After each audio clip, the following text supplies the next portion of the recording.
Okay, Tuesday practice, somewhat typical. I mean, Tuesdays are always going to be one of our harder days, if not the hardest day of the week. You know, you're still a little sore from the ball game. We're installing some new stuff, so the guys are thinking a bit. They're still a little sore, and it was warm today, so probably not our best practice that we've had. You know, I've seen us practice better with better energy, but Tuesdays are somewhat typical that way. They're going to be tough, grinded out type days. You know, but we need to be better tomorrow. We need to be better on Wednesday. So we need to make sure we come back this evening in our position meetings, clean some things up, and come out with a little better energy tomorrow in the Wednesday's practice. What concerns you the most? I know you're happy about the victory, but what concerns you the most about last Saturday's game? I don't know if I have necessarily concerns, Jim. I think, you know, one of the things in games like that, I'm happy that we got to rotate a lot of players. I'm happy that we got to play a lot of guys. One of the concerns are that we didn't play a lot of plays. You know, we only played 63 plays on offense, and so when you just look at just sheer numbers of reps for our guys on the offensive side of the ball, we didn't get a whole lot of reps. So from a conditioning standpoint, that's a little concerning. That's why you saw the offensive line doing some extra conditioning today, is that when we get into games where these guys, these offensive linemen have to play 60, 70, 80 type play games, I want to make sure they're ready to go for that. So I don't know if that's necessarily a concern, but it's something that's on our mind. We got to make sure we're prepared for that moving forward when that time comes. Dory seemed to be moving around well today, yet you also kind of limited his workload a little bit. What's his status at this point? He looked good today. You know, we felt good about it. He really wanted to get out and go, and the doctors said it was fine for him to go. We obviously are going to monitor him closely. You know, anytime you come out of a game and can't finish a ball game, we're going to treat it very seriously, but I think he'll be fine for Saturday. You know, we just got to build towards Saturday with him. You had talked to Steve on Sunday about working with Cody's footwork to kind of improve accuracy. Were you guys able to do that? I mean, it was a focus of ours today. You know, it was a point of emphasis. It wasn't about delivery or arm motion or things like that. It was just continually staying on him about his feet. And so, yeah, we were able to. You know, it doesn't just happen. You know, it's not a light switch. We're going to have to keep doing it day after day after day, so that come Saturday, it's just, you know, he's back into that groove of where I think he can play at, and I think that'll help him.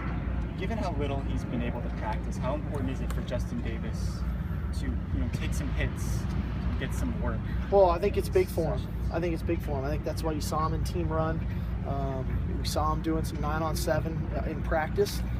And then we got to put him in the game. You know, that's the only way you get over some of that stuff. A lot of times, as we touched on with injuries, as much as it is physical, it's mental. And you know, he's physically cleared to play. Now we just got to get over the mental hurdle. But I thought Justin practiced well today. We need another physical practice with him tomorrow to get him ready to go for Saturday.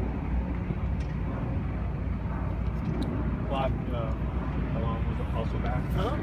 I thought Claude looked good. I think he had to work a little to rust off. You know, he's out a little bit longer.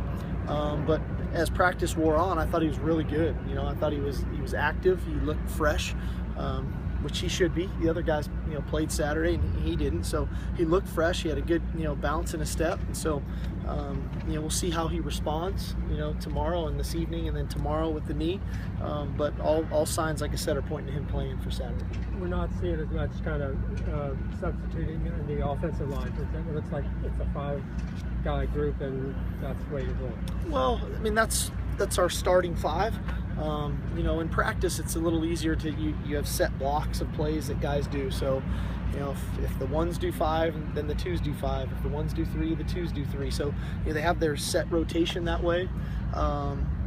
You know, in the games, we don't quite have that luxury. You know, drives are different. Sometimes the drive's only 3 plays, sometimes it's 12. And so we have to monitor it that way within drives, and then, you know, kind of a pitch count essentially for every guy. So I don't necessarily say that those 5 are the only 5 that are going to play. I mean, we're still going to see Vianney, we'll still see Chuma, we'll still see these guys play. It's just a matter of when and how much, and those are the things that we have to work out moving towards Saturday as we get closer to the game. I know your focus is on your team, Steve, but first weekend of college football, is there anything that surprised you, kind of from your observation? You know, I don't know. I got to watch a lot of it. When you played 8 o'clock, you get to see a lot of football between Thursday, Friday, Saturday, last night's game. I think the quality of playing college football is really good right now. I think there's a lot of parity in our game. You know, teams are good, and teams are really leaning on the quarterback. Quarterback run game is becoming more and more of an option. We saw it in our game, you know, how much Knighton ran the ball against us. I think teams are really relying on the quarterback to run the football for him. We saw it last night with Ohio State. So that aspect of the game is really starting to shift more and more towards that. But all in all, I thought college football is exciting. It was fun. It was good to have the pageantry of the game. I think it's great for college campuses. We saw it with our student section Saturday night. They were packed in there. They stayed till the end, and I think, like I said, it's good for the college atmosphere that college football is going again. Juju seemed a little more frustrated out there today than we're used to him seeing. Did you notice that at all? It's Tuesday. It's Tuesday. Yeah, everybody's a little grumpy on Tuesday. Okay. I'm sorry, one more. Yep. You talked a lot about the freshman class the other night, obviously. Is there anything sort of unusual about this group of guys that you've noticed that gives you confidence that they're able to perform out there, or anything about the makeup of them in general that stands out to you?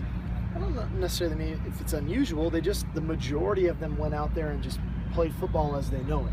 And I think that's one of the bigger obstacles for freshmen to overcome, is that they can eliminate the crowd, they can eliminate the uniforms, they can eliminate the build up to the game, and they just get on the field, their cleats are in the grass, and they play football the way they know how to do it.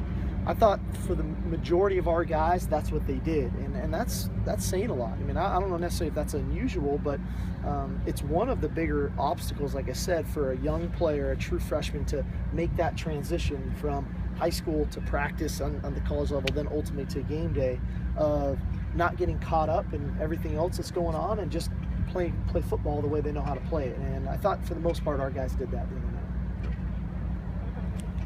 Alrighty, guys. Thank you.